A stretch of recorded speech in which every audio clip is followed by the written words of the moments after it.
Hi കൂട്ടുകാരെ, എല്ലാവർക്കും സുഖമാണോ? ഇന്ന് നമുക്ക് നല്ല ടേസ്റ്റിയായ ഉണക്കച്ചെമ്മീൻ ഫ്രൈ തയ്യാറാക്കാം. ഞാൻ ചെമ്മീൻ്റെ തലയും പാലും ഒക്കെ കളഞ്ഞു വെച്ചേക്കണതാണ്.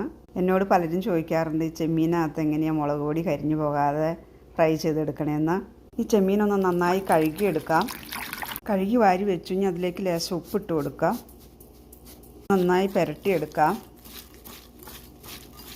ചട്ടി അടുപ്പത്ത് വെച്ച് വെളിച്ചെണ്ണ ഒഴിച്ചു കൊടുത്തിട്ടുണ്ട്. ഇനി നമുക്കതിലേക്ക് ഇട്ട് കൊടുക്കാം.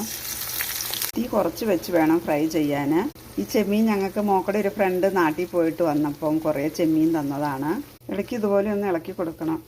ചെമ്മീൻ അടുപ്പയിൽ വെച്ചിട്ട് ആരും എങ്ങോട്ടും പോകരുത്, ഇത് പെട്ടെന്ന് കരിഞ്ഞു പോവും. ഒത്തിരി സമയമൊന്നും വേണ്ട, പെട്ടെന്ന് റെഡിയാക്കാം. എൻ്റെ വീഡിയോ കാണുന്ന എല്ലാവരും സബ്സ്ക്രൈബ് ചെയ്യാൻ മറക്കരുത്. നിങ്ങളുടെ ഫാമിലിക്കും കൂട്ടുകാർക്കൊക്കെ അയച്ചു കൊടുക്കണേ. ഒരു സ്പൂൺ മുളക് പൊടി ചേർത്ത് കൊടുക്കാം. ലേശം മഞ്ഞൾപ്പൊടി ചേർത്ത് കൊടുക്കാം. തീ നിർത്തി വെച്ചിട്ട് വേണം മുളക് പൊടി ഇട്ട് കൊടുക്കാൻ, അല്ലെങ്കിൽ മുളക് പൊടി കരിഞ്ഞു പോവും. ഉണക്കച്ചെമ്മീനായതുകൊണ്ട് മുളക് പൊടി പുരട്ടി ഒരിക്കലും വറക്കരുത്, മുളക് പൊടി പെട്ടെന്ന് കരിഞ്ഞു പോവും. അപ്പോൾ നമ്മുടെ ചെമ്മീൻ ഫ്രൈ ഇവിടെ റെഡിയായി. അപ്പോൾ ഉണക്കച്ചെമ്മീൻ ഇതുപോലെ കരിഞ്ഞു പോകാതെ എല്ലാവരും ഒന്ന് ട്രൈ ചെയ്ത് നോക്കണേ.